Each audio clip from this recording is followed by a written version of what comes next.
All right, it's about noon, so we'll get started here. Um, I know that there are some people who are probably running late, which is fine, and I will admit them as we go. So, first of all, welcome to today's Lunch and Learn. If you don't know me, my name is Kim Giovanelli, and I am the executive director here at the Lancaster Medical Heritage Museum. I'm joined by our collections coordinator, Megan Schulman, and together we're going to be discussing dangerous beauty practices throughout history that have affected the health and well-being of many. In this lecture, you'll find historical information, medical practices, and the strange things people did in the name of beauty. Before we continue, I want to thank everyone who has joined us today. The contributions that you guys give to us for events like this are what really help us to continue to provide more and to do more programming for the museum. We are a 501c3 nonprofit charity, so we are reliant on donations. So everything you guys give to us for these lectures goes to a good cause and a good use. So as always with Lunch and Learns, if you have any questions as we go through, if you can just put them in the chat and mute your microphones and turn your videos off, that would be great too. It really helps us stay focused on what we're doing. So let's discuss briefly what we're going to see going forward. There we go. Beauty has been a central aspect of human culture for millennia, with various societies throughout history valuing different physical attributes and aesthetic qualities. Hold on 1 second, there we go. For ancient civilizations such as Egypt, Greece, and Rome, all the way to the Renaissance period in Europe and the modern era, beauty standards have continually evolved and changed. In ancient times, beauty was associated with physical strength, symmetry, and youthfulness. In ancient Greece, for example, a well-proportioned body was highly prized, while in ancient Egypt, makeup and grooming were essential for both men and women. During the Renaissance, the ideal of beauty shifted to a more romanticized notion, with an emphasis placed on pale skin, delicate features, and a full figure. In the 20th century, beauty became increasingly commercialized with the rise of beauty industry and the proliferation of beauty products and services. And as globalization has brought diverse cultures into closer contact, beauty standards have become more fluid and inclusive, with increasing emphasis on individual expression and diversity. Overall, the history of beauty is a complex and multifaceted one, shaped by cultural, social, and economic factors, as well as just the human desire for self-expression and aesthetic pleasure. There we go. But beauty is not without its costs, which we will discuss here in this lecture. I've highlighted here on this screen just a few examples of the danger rate for plastic surgery, which is, I don't want to say at its peak, but it's very close. So all surgery has its risks, but here you see 1 in 13,000 people die every year as a result of a BBL, or a Brazilian butt lift, while 1 in 20,000 people suffer from other butt augmentations, and roughly 1 in 50,000 people die as a result of liposuction yearly. Then there's the products that we have put in our beauty industry that can severely harm or scar, and some of them are very well hidden. Megan will discuss this further later in the lecture, but as you can see here, how much and by what names different types of formaldehyde, just formaldehyde, are found in modern day cosmetics. So you have paraformaldehyde, which is a type of formaldehyde, methylene glycol, which is a type of formaldehyde, and Quartinium-15, which releases formaldehyde. So let's start with fashion, or deadly fashion, as I have it listed here. And these are some of the deadly fashions that we're going to be discussing. Corsetry, foot binding, hobble skirts, crinoline skirts, mercury hats, and Scheele's green. Women's clothing especially has been designed to be aesthetically pleasing, mostly for men, without much consideration for functionality. Some of these could seriously deform the body, like corsetry and foot binding, while others could leach into the skin, like poisonous dyes and mercury. Some were just downright dangerous to the personal safety of the wearer and others around them. So we're going to start with the obvious choice, which is corsetry. Corset-like garments have been around for a real long time, with some depictions found in early Minoan artwork, but this suggests that both men and women wore them. In the beginning, the corset was likely used for ceremonial purposes rather than everyday garmentry. However, in the Middle Ages, despite popular belief, the corset was not needed to highlight a woman's figure because bodies were seen as sinful. During this time, women wear fully covered dresses from head to toe as they prioritize comfort over body shape. As an undergarment, however, the corset started its life in Italy with the Medicis. Catherine de' Medici, who then moved to the French court, introduced the concept of the undercorset in the 1500s, which was then accepted by the French court. This type was a tight, elongated bodice worn beneath clothing. The ladies of the French court thought this corset was, quote, essential to the female's figure attractiveness. By the mid-16th century, corsets were commonly worn by women in Europe and Great Britain, and that trend continued all the way to today, where we still have corsetry and waist cinching still around. A busk, or a long flat piece of whalebone or wood inserted to the casing of the corset, was meant to keep it rigid, began being used in place of boning. The stomacher was a stiff V-shaped structure worn on the abdomen for ornamental purposes and covered the front of the corset, kind of like how you see here. I have an example right here. And at the end of the 16th century, ruffles were added to the bottom edge of the stomacher, which became known as the farthingale. Foot binding was a practice of tightly bandaging a young girl's feet in cloth to alter the shape. The feet were manipulated into only a few inches in length, and these were referred to as lotus feet. The smaller, the better was the feeling. 3-inch feet were considered the best. People called them 3-inch golden lotuses.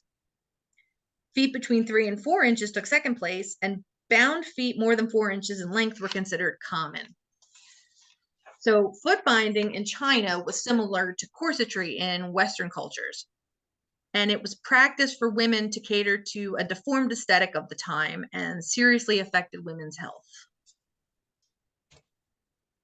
It's thought that foot binding began during the 5 dynasties and 10 states period of 10th century China and became prevalent during the Song dynasty era, which lasted from around 960 to 1279 AD. And I have here in quotes, according to an account, an emperor's favorite concubine danced on a gilded lotus flower with bound feet, which gained the emperor's favor. Then other concubines imitated her, making the practice popular, spreading from the royal court to the whole country, and it was thought to be a sign of beauty. It was thought that foot binding began mostly with the Han people of China, and it was mostly practiced among rich girls because rich girls could afford servants to serve them because bound feet made it almost impossible to walk.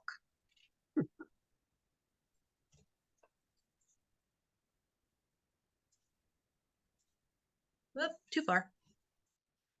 There we go. So here we have the medical and societal issues that arise from the 2 most popular forms of dangerous body modification prior to modern era. In corsetry, there was an emphasis in the waist being as thin as humanly possible because a thin waist and wider hips was the bodily standard of beauty. However, corsetry restricted breathing by contracting the torso, it compressed organs, It caused poor digestion and atrophy of the back muscles, the rib cage and esophagus could be deformed, and the wearers could get something called chloriosis or green sickness. This is a form of anemia named for the greenish tinge of the skin of a patient. Its symptoms included a lack of energy, shortness of breath, headaches, very little appetite, and amenorrhea, which is an absence of menstruation. Today, the disease is diagnosed as hypochromic anemia. And according to the Lancet, in an article published on March 22nd, 1952, titled Corsets and Chloriosis, there is a direct link between the changes in fashion and women no longer wearing tightly laced corsets and the prevalence of chloriosis. As for foot binding, this lasted well into the 19th century. The women who did it for status, mostly suffered from sprains and dislocations, broken bones, infection, extreme pain, and it was an attempt to further their lives during a time when women were losing status as compared to men. Eventually, this became a common occurrence as an extreme standard of beauty. So I'm going to go through a few other extreme fashion here. We're going to there we go. We're going to start with the hobble skirt, also known as the speed limit skirt. A hobble skirt was a skirt that was narrow enough around the hem to significantly impede the person's stride. And it was called a hobble skirt because it seemed to hobble any woman as they walked.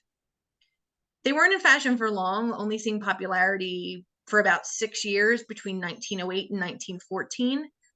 And it was most likely inspired by the first woman to fly in a plane. As the story goes, during a 1908 Wright brothers demonstration in France, Mrs. Edith Ogilvy Berg asked for a ride and became the first American woman to fly as a passenger in an airplane. During the flight, to keep her skirt from blowing in the wind, she tied a rope around her skirt at the ankles. And according to the Smithsonian Air and Space Museum, a French fashion designer was so inspired by the way she walked away from the plane that he created the hobble skirt based on her. The problem, and most likely why it was so short-lived, was because during this time, women were becoming more physically active. So you can see how this poses a problem. Hobble skirts were directly responsible for several deaths as well. For example, in 1910, a hobble skirt wearing woman was killed by a loose horse at a racetrack outside of Paris. A year later, an 18-year-old named Ida Goyette stumbled on an Erie Canal bridge while wearing a hobble skirt, lost her balance, fell over the railing, and unfortunately drowned. It began its real decline in popularity at the beginning of World War I because the skirts really limited mobility and didn't support the wartime atmosphere. Next, we have the horsehair skirt, also known as crinoline. This was an absolute opposite of the hobble skirt. It involved a stiff or structured petticoat designed to hold out as far as possible a woman's skirt. If you've ever seen a hoop skirt, you know what I'm talking about. Originally, crinoline was a stiff fabric made of horsehair or crin, and it was made of either cotton or linen as well, which was used to make the underskirts and as dress lining. Today, it's still around today, and the term crin or crinoline is used to describe nylon stiffening tape used for interfacing in garment making and the lining of hemlines. Now, these skirts could be hazardous if the wearer wasn't careful. Thousands of women died in the mid-19th century as a result of their hoop skirts catching fire. Outside of fire, there were other hazards, like the hoops being caught in machinery, carriage wheels, gusts of wind, and other obstacles. This one's for the men, Mercury hats. Have you ever heard the term mad as a hatter? Well, this is where the term originates. Lewis Carroll's 1865 novel Alice's Adventures in Wonderland famously features a character called the Hatter, who was referred to in the book as Mad. And he became popularly known as the Mad Hatter. However, the phrase mad as a hatter, used to describe someone who's crazy or prone to unpredictability, didn't come from Carroll. The expression is directly linked to the hat making industry and mercury poisoning. In the 18th and 19th century, industrial workers used mercury nitrate, an extremely toxic substance, as part of the process of turning the fur of small animals into felt. This was during a time when workplace safety standards were lax at best. Prolonged exposure to mercury caused these workers to develop a variety of physical and mental ailments, including the Hatter shakes, quote unquote, or tremors. They also had speech problems, emotional instability, and hallucinations. It's also thought by some researchers that Boston Corbett, the man who ultimately killed John Wilkes Booth, who was a hatter since a young age and had a problem with poor mental health, probably had mercury nitrate poisoning at the time when he killed John Wilkes Booth. And while there's so many more I could go through, we'll cap this at Scheele's Green. Firstly, Carl William Scheele was the man who ultimately discovered Scheele's Green. He was a Swedish pharmacist who was credited with discovering or identifying oxygen. Scheele is argued to have been the first discoverer of other chemicals such as barium in 1772, manganese in 1774, and tungsten in 1781, as well as chemical compounds such as citric acid, lactic acid, glycerol, hydrogen cyanide, which is also known as prussic acid, hydrogen fluoride, and hydrogen sulfide. In addition, he discovered a process similar to pasteurization, and he also discovered a means of mass-producing phosphorus, making Sweden one of the world's largest producers of matches. So needless to say, this guy was a big deal. The color itself was identified in 1775 and is a compound of acidic copper arsenite. That's right, he used arsenic in the pigment meant to surround families in their homes and dyes and colorants. It's speculated that he knew of arsenic's poisonous properties, but during this time, it was believed that a small amount of arsenic was completely fine, especially in luxury items like face powder, pottery, clothing, and of course, interior decor. It continued to be used in wallpapers and interior paints for over 100 years, well into the Victorian era, where it really gained its popularity. And this was during a time also where many people were getting sick and dying, and people didn't really understand why. Children were known to, quote unquote, waste away in their sleep, and this is according to medical journals of the time. Unfortunately, the connection between the paint and the sickness wasn't made until 1889, when we see the first regulations of arsenic. However, arsenic was still used in rat poison and other insecticides all the way up until 1986, when it was finally deemed unsafe and banned completely. But fashion isn't the only deadly fad to negatively impact health. Fad diets continue their reign of terror, mostly on young girls who are desperate to keep up with impossible standards set forth by the media. And I have here on the screen the ideal body type throughout history. So ancient Greece, the Renaissance, Victorian England, you see a much more plump ideal body type, whereas in the 20s, 60s, and the postmodern era, you see a much more waifish, much more thin body type. So as these standards change, so do the struggles to keep up with them. Fad diets are nothing new and will continue to plague every generation. So we have our modern ideal, good old Barbie. Many kids today have played with dolls. Many girls in particular have played with Barbie dolls, myself included. Barbie has been seen as the pinnacle of beauty almost since she arrived on the scene. The problem with Barbie and her now ex-boyfriend, Ken, is that they're not real. In fact, if Barbie were a real person, according to the South Shore Eating Disorders Collaborative and the Get Real Barbie fact sheet, she would have to be 5'9" tall. She would have to have a bust of 39 inches, an 18-inch waist, 33-inch hips, and a size 3 shoe. She would have to weigh 110 pounds and have a BMI of, or a body mass index of 16.24.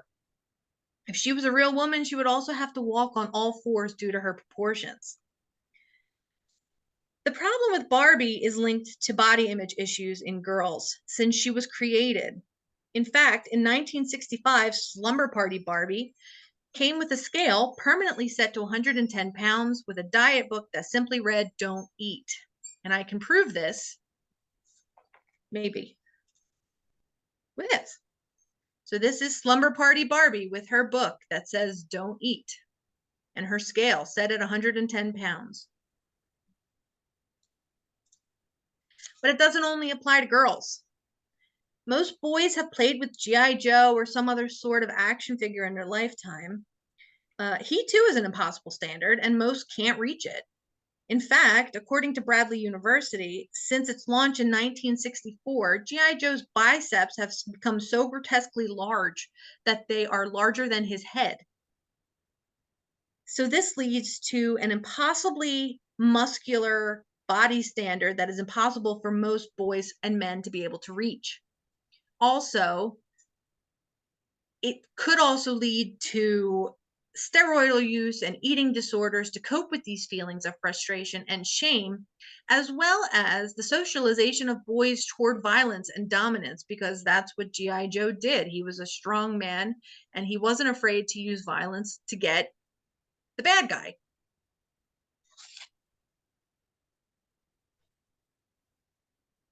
And again, this is not a new concept, and it's been around for generations and ages and decades and centuries. Throughout history, dangerous methods of maintaining beauty standards have been plaguing humans. Unfortunately, most of these products were marketed toward women. When you see ads like this one on the screen, there are things you should notice. Firstly, there's no ingredient list for the product anywhere on this page. It doesn't even explain how it works. So odds are it's some sort of amphetamine or laxative. And lastly, this will play on the individual's fears of getting left behind or considered quote unquote different. Obviously, there's no magic pill for weight loss, and ads like this become prevalent during the 19th and 20th centuries, during a time when we had the quack medicine craze. But guess what? It goes both ways. You have put on weight loss, put on weight, or take it off. These confusing messages have been around for decades and will never go away. Ads like these are what led to extreme dieting and dangerous methods to put weight on in all the right places or take it off at unnatural speeds. So I've highlighted a few of the more extreme diets that I found that have caused, obviously, big problems for people. First and foremost, fad diets are just unrealistic. They have drastic restrictions, they eliminate entire food groups, and they lead to unbalanced and inadequate nutrition. Our bodies need more things. We need more nutrients. We need more vitamins and minerals, all of this to function. And it can have serious consequences on our health. So here are some of our fad diets. So the werewolf diet meant ingesting only water and fruit juice and veggie juice for 24 hours during the full moon or new moon. This didn't work. The 5-bite diet involves skipping breakfast, then eating only 5 bites of food for lunch and 5 bites of food for dinner. It's extremely unhealthy, as any doctor will tell you, and I know that there's a few on here. And it's basically an eating disorder waiting to happen. Then you have the Master Cleanse, which we can thank Beyonce for. And it involves drinking a mix of lemon juice, maple syrup, cayenne pepper, and water 6 to 12 times a day with an extremely low caloric intake. That one. Then you have the cotton ball diet, which is basically eating cotton balls to fill you up. Instead of eating, you chow down on 5 cotton balls dipped in orange juice, lemonade, or a smoothie mix as a meal, and these make you full. Obviously, cotton balls are not meant to be ingested and are filled with dangerous chemicals that we shouldn't have in our system. But also, eating them could severely obstruct your intestinal tract, which then can be life-threatening. The tapeworm diet, yep, you heard that correctly. You voluntarily give yourself a parasitic infection that's eating food right out of your intestines. Sure, you'll lose weight, but you're not doing it a healthy way, and you will still have vitamin and mineral deficiencies that can lead to long-term health effects. And then finally here, the Sleeping Beauty diet, which involves taking a sedative, so you sleep for about 10 to 12 hours a day, because when you sleep, you're not eating. There are a scary amount more of these types of dangerous diets that I can't even list them all here. Not only that, more are popping up every day. Here's the truth. This comes from the Federal Trade Commission Consumer Advice on Weight Loss. Any promise of a miraculous weight loss pill or anything is just simply untrue. There's no magic way to lose weight without sensible diet and regular exercise. No product will let you eat all the food you want and still lose weight. Permanent weight loss requires permanent lifestyle changes. Any FDA-approved fat absorption blocker or appetite suppressant won't result in weight loss on their own. You still need to do diet and regular exercise. Any product promising lightning fast weight loss on their is always a scam, and they can ruin your health. Even if a product could help some people lose weight in some situations, there's no one size fits all product because everyone is different and everyone's habits and health concerns are unique. Nothing you wear or apply to your skin will cause you to lose weight, period. So that is the end of my half of this presentation. I'm going to pass it over to Megan, who is going to share her screen and continue the presentation on other dangerous beauty practices and standards.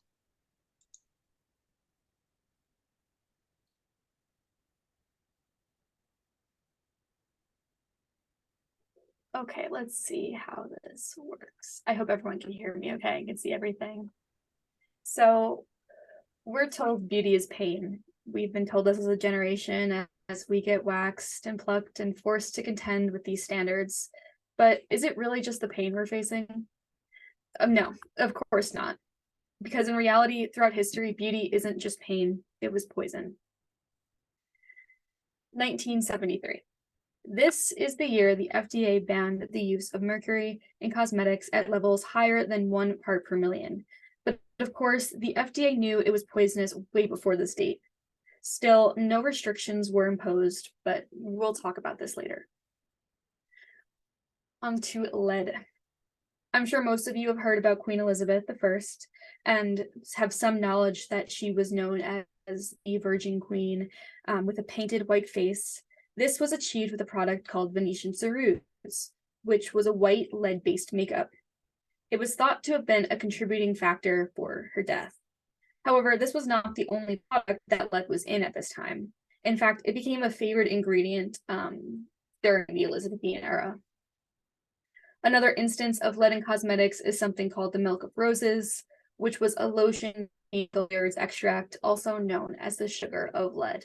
And of course, this is not something that you'd want to put on your face or anywhere on your body. This is the year that we have found an instance of lead makeup being used.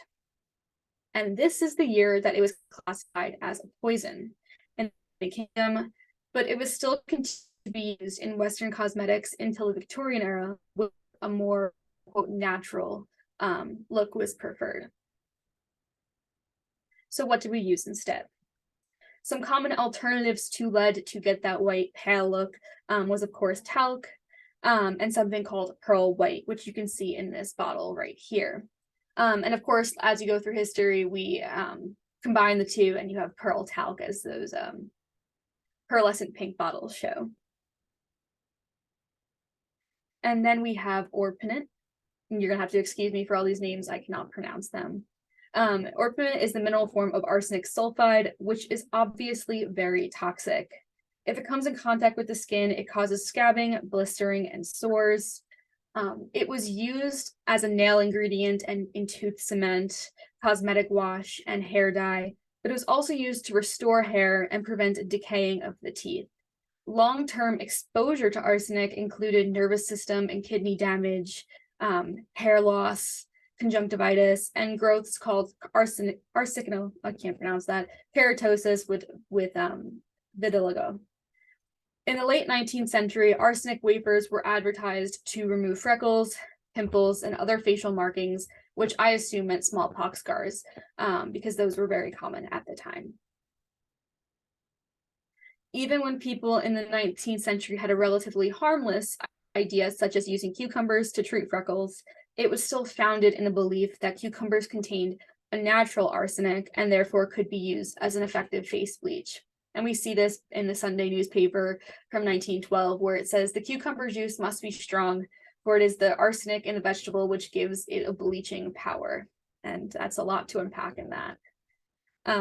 The next deadly makeup product was mercury, of course. Biochloride of mercury was used to reduce skin elements. However, it was extremely corrosive and caused severe burns.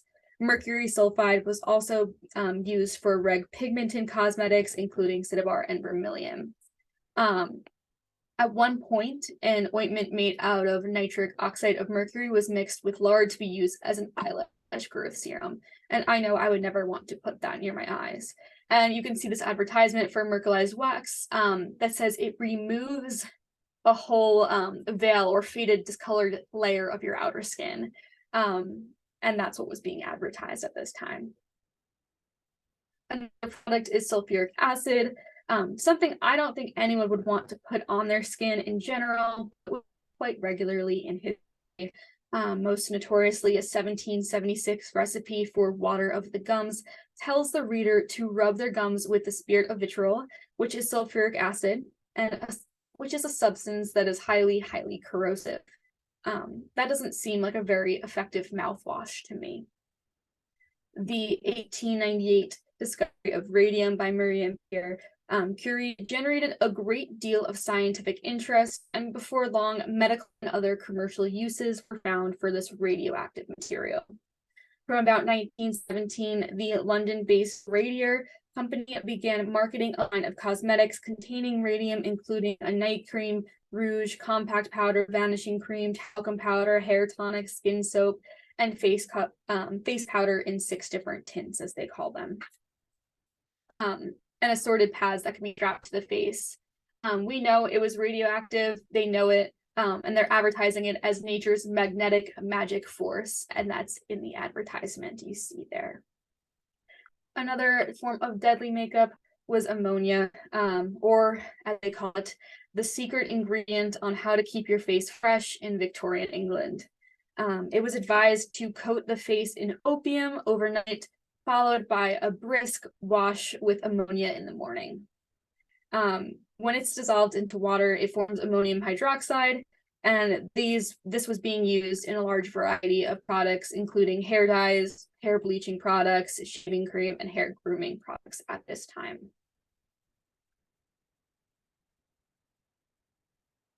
Belladonna, or nightshade, has been used since the Roman times to dilate eyes. In fact, it's actually still used today by optometrists, of course, in a small controlled amount to do the same thing. Belladonna is Italian for beautiful woman, and the reason why these beautiful women would use belladonna was because the lug of consumption or tuberculosis was so desirable that watery eyes and pale skin were quote unquote in style.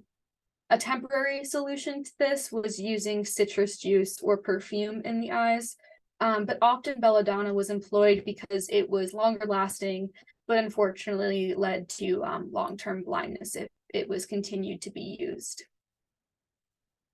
So now that you made it through all those fun chemicals, I'm going to show you some advertisements used to encourage the use of these products. Number one, breast enhancers. These very clearly did not work, but some of the creams that were used were quite poisonous, not to mention that some of these contraptions could not have been comfortable or safe for people to use. But there are so many advertisements for this that just continue to pop up through history. Now onto some of my favorite ads. The ones for arsenic wafers, I think these appeal to me because when we look at them now, we see like flashing lights and a danger sign, but back then they were widely accepted, if not regularly used. The two big brands of arsenic wafers were Dr. Campbell's safe arsenic complexion wafers and Dr. Mackenzie's improved harmless arsenic wafers, both of which promised to quote unquote be harmless and could clear your face of all its unsightly desires. They use arsenic as a complexion clearer, but we also see advertisements referencing the belief that cucumbers had that natural form of arsenic in them. I guess that thought it would appeal to everyone then, if you were starting to think arsenic was becoming harmful, but you can see a few of those ads there saying, "Lovely woman, why will you tolerate freckles, pimples, or blackheads when you can rely on these arsenic recipes?" And these ads were targeting a largely blemished areas, but included all of these poisonous ingredients from before. You can see the day cream for Radier, and one promising to remove offensive odors from your underarm while touting bleaching properties, which usually signals use of mercury in products, which again, you want nowhere near your skin. This one I threw in there because it is very drastically different to what was being advertised at the time. I find it interesting that the satanic, as they separate it, could bring mental sunshine. This was for external use only. It says that in the red writing on the bottle on your left, but it also contained mercury, which should be nowhere near your skin. And it also relieved colds, indigestion, rheumatism, and most nervous troubles, and was used as a flu preventative. So we kind of see that just unhealthy, unsafe kind of quackery there. Moving on to regulations. 1938 was the first time cosmetics were regulated at a federal level. Before that, it was, I believe, a 1906 document for like the Food and Drug Administration, but cosmetics were not mentioned in it at all. And this is still the foundation for what we use today in terms of what is considered safe for cosmetic wear. I'm going to play a little bit of this video if I can. That's from the FDA YouTube titled, "This is the American Chamber of Horrors." Hopefully everyone can hear it okay. Today's episode, The American Chamber of Horrors. In the 1920s and 30s, hundreds of women purchased a cosmetic eyelash and eyebrow dye that advertisements helped them radiate personality. Sadly, the product, marketed as Lash Lure, contained a poison that caused ulceration of the corneas and degeneration of the eyeballs, which could lead to blindness and, in at least one case, death.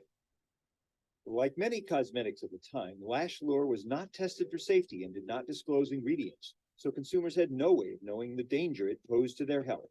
And the FDA could not remove unsafe products like Lash Lure from the market because the existing law, the Pure Food and Drugs Act, did not apply to cosmetics. Today's tale from the FDA History Vault recalls how, in the mid-1930s, the FDA helped educate the public about the shortcomings of the 1906 Act. This information would play an important role in enactment of new consumer protections contained in the 1938 Food, Drug, and Cosmetics Act. So it was clearly an issue when this was being written, but really what it boils down to is what's the difference between a cosmetic and what's a drug. The FDA considers cosmetics to be defined by their intended use, which includes any product that's intended to be rubbed, poured, sprinkled, or introduced, or anyways applied to the body for purposes of beautifying or promoting attractiveness. And these products include skin moisturizers, perfumes, lipsticks, fingernail polish, eye and face makeups, and anything similar to that. On the other hand, drugs are again defined by their intended use as articles for diagnosis, cure, mitigation, treatment, or prevention of disease. Anything that will affect the structure or any function of the body of anyone. However, this leaves some products in a kind of middle ground. And while the FDA rejects this a combined word called this cosmetic something, these are products that are in both worlds and can be defined as product has two uses. So we have anti-dandruff shampoo, which is kind of because we have shampoo as a cosmetic, but dandruff treatment as a drug. We have toothpaste that contains deodorants that are also antiperspirants, and moisturizers that are marketed with sun protection. Because once you cross over into the realm of sunscreen, it becomes a drug. So products have to comply with both the requirements for cosmetics in that situation. Now here is the fun part. I apologize, I'm going to butcher some of these words, but here's everything that is banned in the cosmetics industry since that law in 1938. We have biphenyl, chlorofluorocarbon, propellants, chloroform. The FDA makes a regulation for the exception of residual amounts from its use as a processing solvent, halogenated salicylamides, hexachlorophene, which again can only be used if no other preservative has been shown to be effective. Mercury compounds, again, the use of mercury is limited to the eye area at no more than 65 parts per million, but the rest of the face is at 1 parts per million. Methylene chloride, prohibited cattle materials to prevent against mad cow disease, sunscreens, because once again, that's considered a drug, vinyl chloride, and zirconium containing complexes. That is 11 ingredients, as you will. And this was from 1938, and that remains to be the case. There are still only 11 chemicals banned in the US. In comparison, the European Union has banned over 1,600. And the United States has really no way of regulating or protecting us against these chemicals. Even in 2023, we still use products with known and harmful ingredients in them. In the past 10 years alone, California has more than 60 poisonings connected to skin creams that contain mercury. And nail polish isn't much better. Now we're seeing upticks in products that advertise themselves as 5-free, meaning they did not contain formaldehyde, toluene, dibutyl phthalate, formaldehyde resin, and camphor. And those are being deemed as pregnancy safe even. We see these advertisements as New York bans cosmetics with deadly mercury amid health concerns. States seek to crack down on toxic ingredients and chemicals. California's toxic-free cosmetic ban bans 24 ingredients, but that's not going to be effective until January 1st, 2025. So even though we know we have these issues, we're still seeing a gap in how we're trying to treat them and help that. But in conclusion, the concept of deadly beauty is a fascinating and really thought-provoking subject that we've explored throughout this presentation. We've delved into the intriguing paradox of beauty that can both captivate us and enthrall us, while simultaneously posing as potential dangers. We have explored societal constructs that perpetuate harmful beauty standards, leading to harmful practices such as extreme dieting, body modification, and the use of toxic cosmetics. It's crucial to question and challenge these norms, promoting a healthier and more inclusive definition of beauty that celebrates diversity and self-acceptance. So right now, we should just reflect on the profound impact that beauty in all forms has on our lives and has throughout history. And by doing so, we can navigate this realm with a greater awareness, respect, and a commitment to our own health and well-being. Any questions? Thank you, Megan.